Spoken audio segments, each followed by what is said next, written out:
తహసీల్దారు ఈ కిరణ్ కుమార్ రెడ్డి ఇతను వచ్చి మళ్ళీ పోటీ చేసి మాకు తీటుగా పోటీ అంటారు. డిపాజిట్ వస్తే సంతోషిస్తాం. డిపాజిట్ కూడా రాకుండా ఈ జిల్లా ప్రజలందరూ కూడా చేస్తారనే నమ్మకం నాకుంది. తప్పకుండా అత్యధిక మెజారిటీతో నిసార్ అహ్మద్ కానీ అదేవిధంగా మిథున్ రెడ్డి కానీ గెలుస్తారని కూడా నాకు నమ్మకం ఉంది.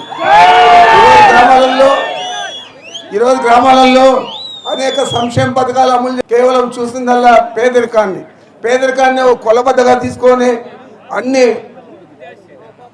అన్ని వర్గాలకు పేదలకు అందరికీ కూడా మనం ఈరోజు సంక్షేమ పథకాలు అందించాం.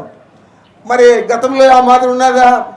చంద్రబాబు నాయుడు పాలనలో ప్రతి గ్రామంలో కూడా ఆ గ్రామానికి సంబంధించి జన్మభూమి కమిటీ, ఆ కమిటీలో సభ్యులు తెలుగుదేశం పార్టీ వారు ఇచ్చే 1వ పెన్షన్ ఇచ్చినా ఇల్లు ఇచ్చినా వాళ్ళకు కావాల్సిన వారికి తెలుగుదేశం పార్టీ నాయకులకు